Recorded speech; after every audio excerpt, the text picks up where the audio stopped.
We're getting ready to do the first cut on this one. It's mostly Bermuda. It's a spring cut. I'm going to drop the height a little bit. And then there's one patch of fescue that's growing real good. And then this stump here was actually taller than that tree. I cut that down last year. I decided that was going to be my last tree for a while. So we're going to get started on this. We're going to mow it up, make it look good, drop some edges, give her some dormant stripes. The only time Bermuda really stripes good is when it's dormant, and we're gonna make it look pretty. So we've got that one, and then this one right over here. Like and subscribe. What are you doing? Do it now.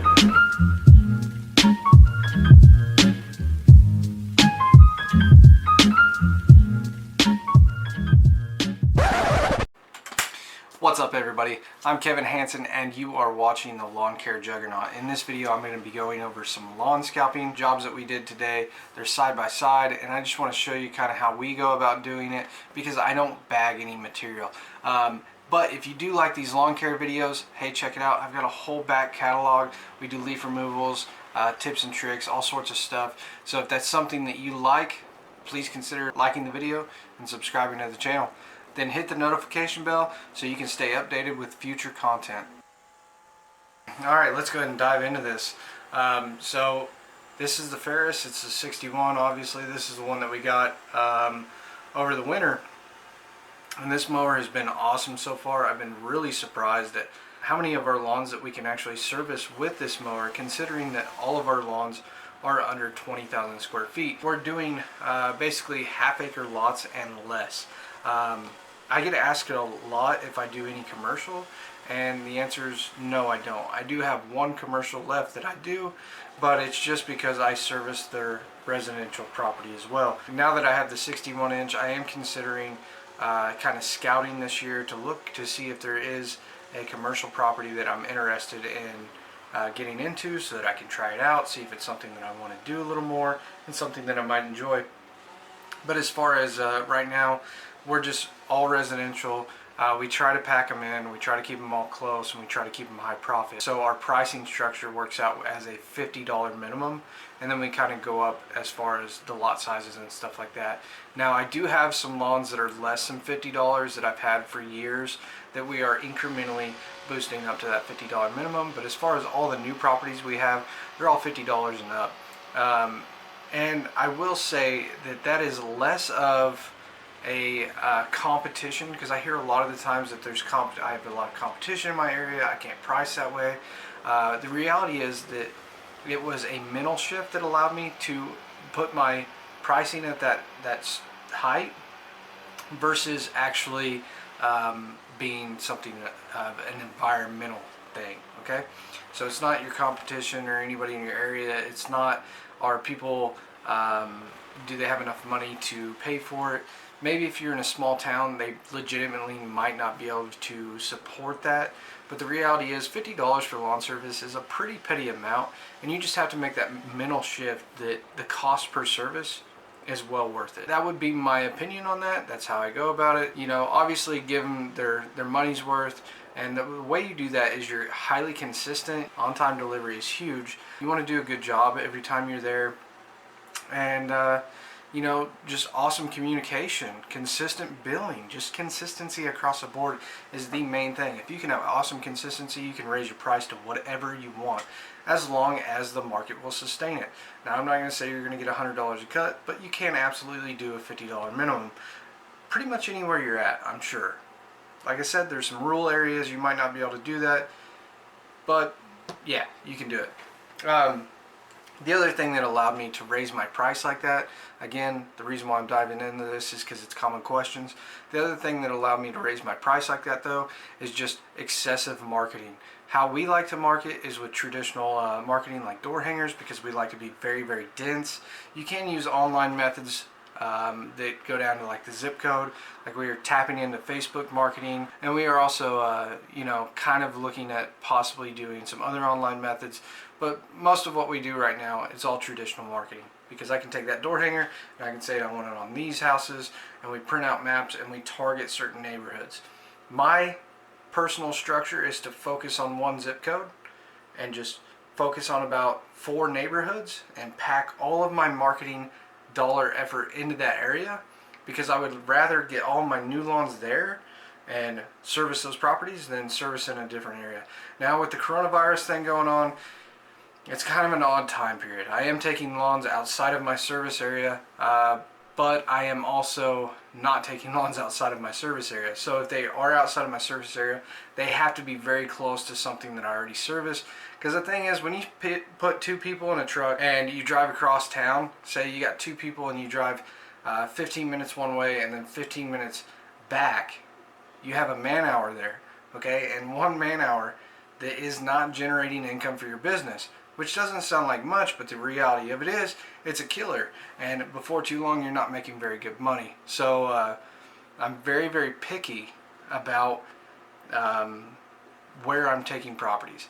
And if they're out of my service range, I will absolutely pass them off to somebody else and make sure that that person's still taken care of and I'm not losing money. Because like I said, when you're paying somebody legitimate labor, and I say legitimate, but the reality is everybody goes through a stage with 1099s and stuff. I'm not going to really dive into that, but let's just say you get an employee, you go the right route.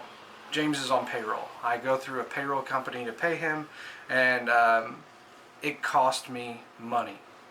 It's expensive to run business the right way.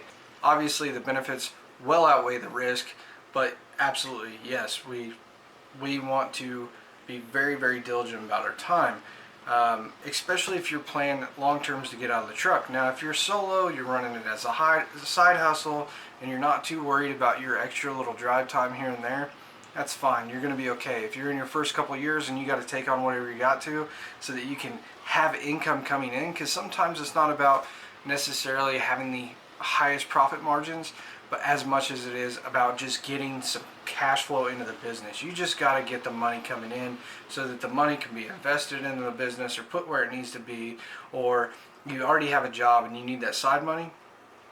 That's all understandable, totally understandable. But you know, it's very, very, very important that if you are going to plan to have employees, you just focus on making sure your time is completely taken care of. I didn't talk about the job any. Anyways, we're blowing off at this point, and I hope you guys enjoyed those tips. I can ramble about that stuff for quite a bit. Now, as far as the scalping, let's go ahead and go into this. I went in with the Ferris and I knocked it down. We knocked it down pretty low. I have mowed it again since this video's been shot. And I mowed it about April 1st in that range. I thought I would be about April 15th. The plus side to scalping is it's going to make Bermuda kick in faster, so you're going to get another cut in there. The other thing is you're knocking the height down so that it's at a height that you can service it easy throughout the year. So it's a positive thing to do. I don't bag. Normally when people scalp, they bag as well. That you know, keeps humus from building up or accumulation of the debris from the grass clippings.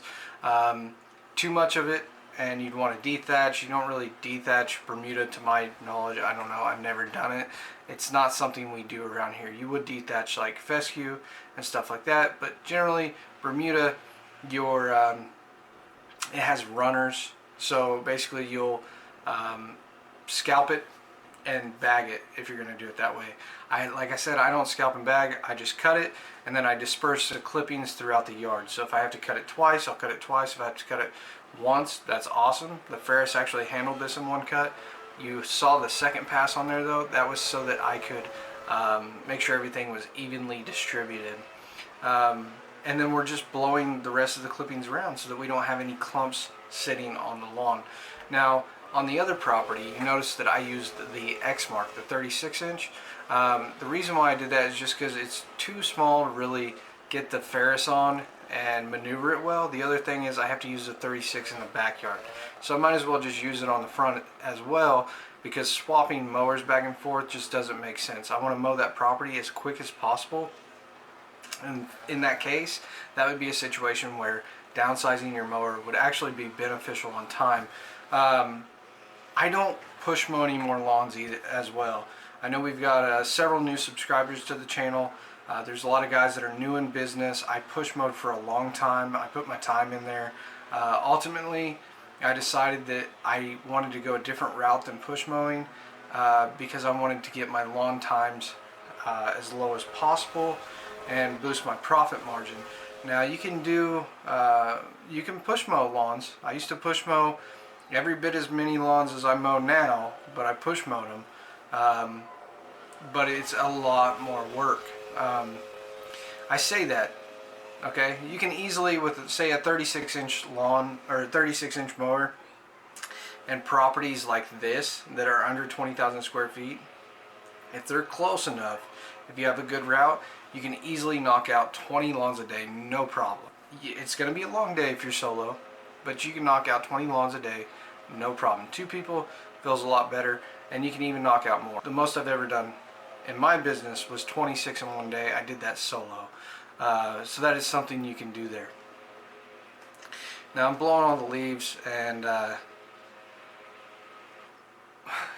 I'm getting them all piled up. Something's going to happen here. Recently people have asked about my worker. That's actually my brother. He moved to town recently. And here you can kind of see that he's pissy. And this was kind of the first couple days we were out mowing. And so I blew all these here. I blew all these leaves in, and he's about to rake them up. And I wanted to be, you can kind of see he's starting to just throw the leaves around. So I called him out on it.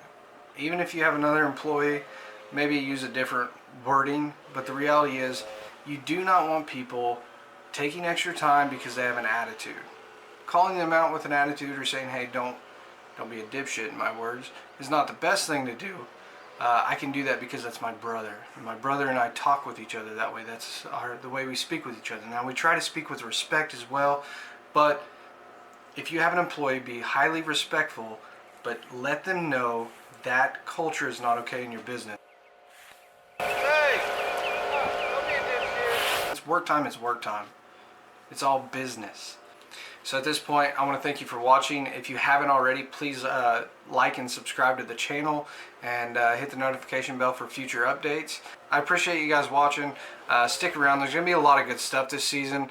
I know without a shadow of a doubt, I really enjoyed making the videos, especially since my brother just got here. I think there's kind of a cool vibe with him being here, and definitely a lot more goofing off.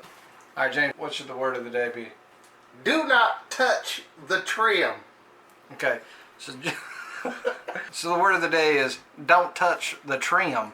And if you know what show that comes from, put that there too, and that's some bonus points.